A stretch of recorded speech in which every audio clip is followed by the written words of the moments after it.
27 Juli 1996. Penyerbuan massa PDI dari kubu Suryadi ini mulai bergerak sekitar pukul 6:35 waktu Indonesia Barat. Jakarta sedang tidak baik-baik saja. Markas PDI di Jalan Diponegoro nomor 58 diserbu secara brutal oleh kelompok rekayasa penguasa. Asap tebal dan darah menjadi penanda kelam salah satu tragedi demokrasi terbesar dalam sejarah Indonesia.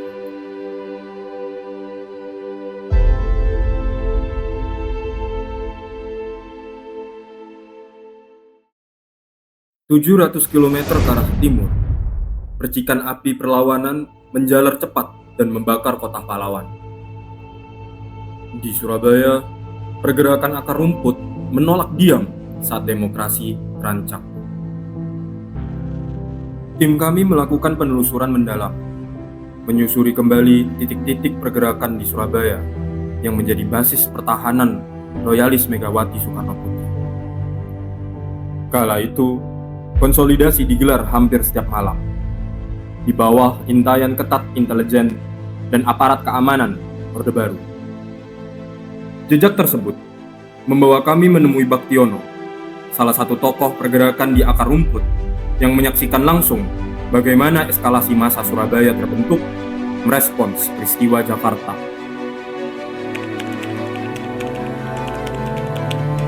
Ini peristiwa yang luar biasa karena ada peristiwa putrinya Bung Karno yang sedang dianiaya oleh rezim Orde Baru. Baru saja dia mendapat jabatan politis, menjadi anggota DPR MPR dan juga menjadi ketua umum, itu sudah dipergunjingkan. Dan kala itu saya juga dipercaya sebagai wakil ketua DPC PDI Pro Megawati. Ketuanya Ibu Aritonang. Di situ saya kemana-mana membawa kamera, rapat, bawa kamera. Itu kalau yang ada di DPC PDI di Jalan Aditya Warman itu pun kantor hasil merebut dari DPC PDI Pro Suryadi yang diketuai oleh Suhaji BA. Kalau siang sampai sore kalau tidak ada kegiatan di Jalan Pandigiling nomor 223 yaitu kantor DPD PDI yang dipimpin oleh Bapak Insinyur Sucipto. Kegiatan di sana itu kalau pagi ya demo, kalau siang mimbar bebas, akhirnya diperhalus menjadi mimbar demokrasi. Waktu itu kampanye 1997 PDI yang dibubarkan oleh Mas Bambang DH di Taman Bungkul. Waktu setelah dibubarkan, aparat itu marah dan akhirnya keluarlah pentungan-pentungan ke teman-teman. Saya tidak lari, tapi saya naik ke panggung untuk mendekati Samsul Ma'arif, Komandan Korem Baskara Jaya. Tekanan dan ancaman pengerahan pasukan Angkatan Darat tak membuat langkah militan di lapangan surut. Ketegangan memuncak saat posko-posko gotong royong di Surabaya disatroni dan diawasi secara ketat. Saleh Mukadar menceritakan bagaimana dinamika dan ketakutan yang dihadapi para kader di garis depan.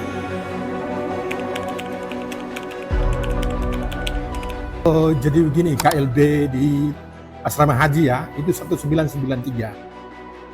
Delegasi-delegasi yang datang itu kita dapat kabar kalau mereka dikawal oleh Kadit Sospol. Jadi zaman Orba itu ada yang namanya Kadit Sospol, itu kalau hari ini Linmas ya. Nah itu ada di semua kabupaten kota, ada di semua provinsi. Ini anunya pemerintah, tangan-tangan pemerintah.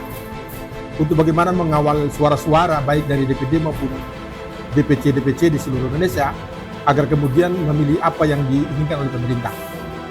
Nah, tapi yang terjadi, delegasi-delegasi dari berbagai daerah, dari timur umpamanya, di kapal mereka sudah berkumpul untuk kemudian satu suara dukung Bu Mega ketika itu. Nah, sampai di sini pun begitu di Pulau Jawa begitu semua seragam untuk kemudian dukung Bu Mega. Sehingga upaya pemerintah yang luar biasa dari luar dari dalam untuk bagaimana caranya agar bukan Bu Mega yang terpilih, tapi beraklamasi Bu Mega terpilih di KLB di Asrama Haji. Nah, pemerintah nggak terima nggak terima dengan apa yang terjadi itu, ya kan? Karena mereka berupaya tidak bisa, sampai deadlock sebenarnya. Jadi kongresnya deadlock. Ibu Mega sudah pidato aklamasi bahwa dia ketua umum PDI waktu itu, belum Perjuangan.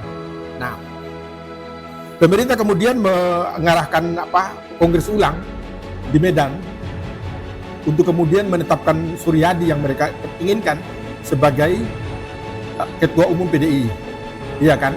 Nah, Bu Mega karena merasa bahwa beliau ketua umum, beliau kemudian membentuk DPD.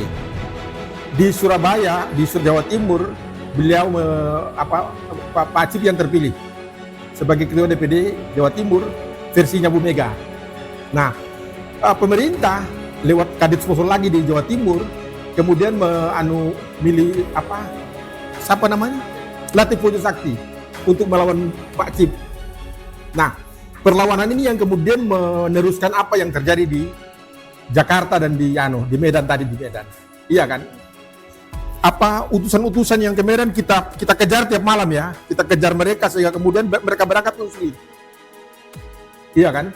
Kita bikin karena Pak Acip sebagai ketua umum, ketua DPD, beliau kemudian membuat kantor di Pandegiling 227. Kantor beliau di sana.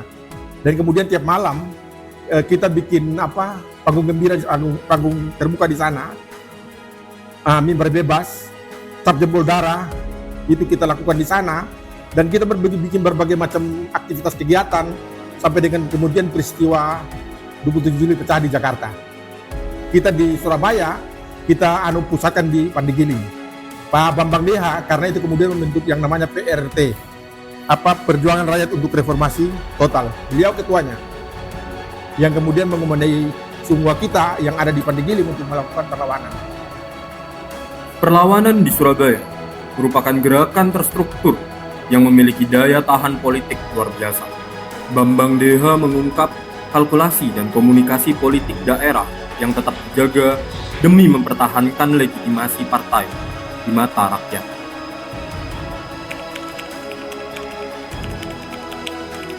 Sebetulnya peristiwa Sukolilo itu lanjutan dari kegiatan kongres di Medan. Itu kemudian muncullah KLB, Kongres Luar Biasa PDI di Asrama Haji Sukolilo. Dan akhir dari kegiatan Kongres Luar Biasa itu adalah statement Bu Mega yang menyatakan saya de facto sebagai Ketua Umum PDI. Kawan-kawan Jawa Timur itu siap-siap melakukan gerakan itu pada hari Minggu tanggal 28. Masa itu sudah kita hitung minimal perkiraan 10.000. Jadi saya tidak tahu tiba-tiba Sabtu terjadi di Jakarta. Nah, masa yang sudah saya konsolidasi sekitar 10-15.000 itu ternyata dibatalkan oleh Pak Cip. Tahu saya dari Ketua DPC Trenggalek namanya Pak Harjio. Pak Harjio masa sudah sampai mana? Loh Dek, bukannya dibatalkan? Saya kolaknya. Dibatalkan bagaimana Pak? Saya baru pulang ini dari pucuk-pucuk gunung, kecamatan-kecamatan untuk membatalkan aksi minggu besok. Waduh Pak, kalau dibatalkan berarti masa tidak akan mencapai 10-15.000. Dan betul, karena sudah terlanjur dibatalkan, masa itu mungkin hanya sekitar 5.000. Berkumpul di kebun binatang Surabaya. Nah dari sana bergerak ke Jalan Diponegoro, dihajar di Jalan Diponegoro. Banyak korban itu diantaranya 2 wartawan senior, 1 fotografer Surabaya Post namanya Beki, Ahmad Subeki, yang kedua reporter Harian Surya namanya Adi Sutarwiono, yang terakhir akhirnya jadi ketua DPC. Ditahan di Kodim Surabaya Selatan, mendapat perlakuan yang sangat tidak manusiawi. Kita kemudian, saya ini termasuk yang sejak Sabtu pagi kejadian, saya ini dikurung di posko Pandegiling. Saya dikurung di situ, saya tidak boleh kemana-mana. Jadi saya tersandera di situ. Di sudut lain, strategi bertahan harus terus diputar. Solikin menuturkan betapa rapatnya barisan akar rumput Surabaya dalam mengamankan dokumen, logistik, hingga keselamatan para aktivis yang diguru pasca 27 Juli.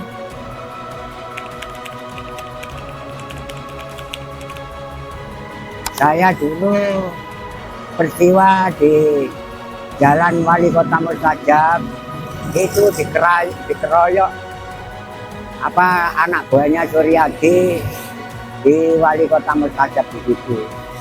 Nah, habis itu saya ini petal semua ini, ya itulah kejadian sampai 98. Itu ada peristiwa itu kan saya dengar ada partai di situ, partai PDI. Saya kira itu partai saya. Langsung saya bawa kaos atribut fotonya Bu Mega. Lantas masuk di kalangan itu, saya dikeroyok anak buahnya Suryadi. Perkiraan saya yang royok saya itu mungkin 15 orang sampai 25 orang. Saya langsung dibawa polisi di Karangjangan. Habis itu masuk itu katanya jangan ikut Bu Mega. Bu Mega itu orangnya arogan. Tapi saya tetap, pendiri saya tetap Bu Mega. Tidak ada partai lain. Lantas, mengapa Surabaya menjadi salah satu benteng pertahanan paling alot dan konsisten melawan kediktatoran Orde Baru dalam peristiwa Kuda Tuli? Pengamat politik dan akademisi, Profesor Henry Subiakto, membedah korelasi sejarah dan sosiologis di kota Surabaya. Saya tidak mengamati KLB Sukolilo, tapi saya mengamati persoalan sejarah di mana pada era Orde Baru itu memang sistemnya sangat otoriter. Ya.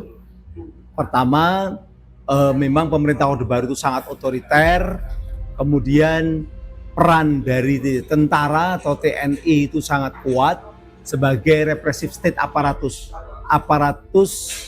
yang merepresi dari negara, jadi aparatus negara yang merepresi rakyatnya.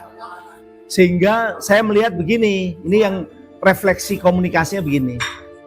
Kenapa PDIP pada saat itu bisa menjadi sebuah partai besar? Karena dia menghadapi sebuah kekuatan besar, yaitu otoritarianisme negara.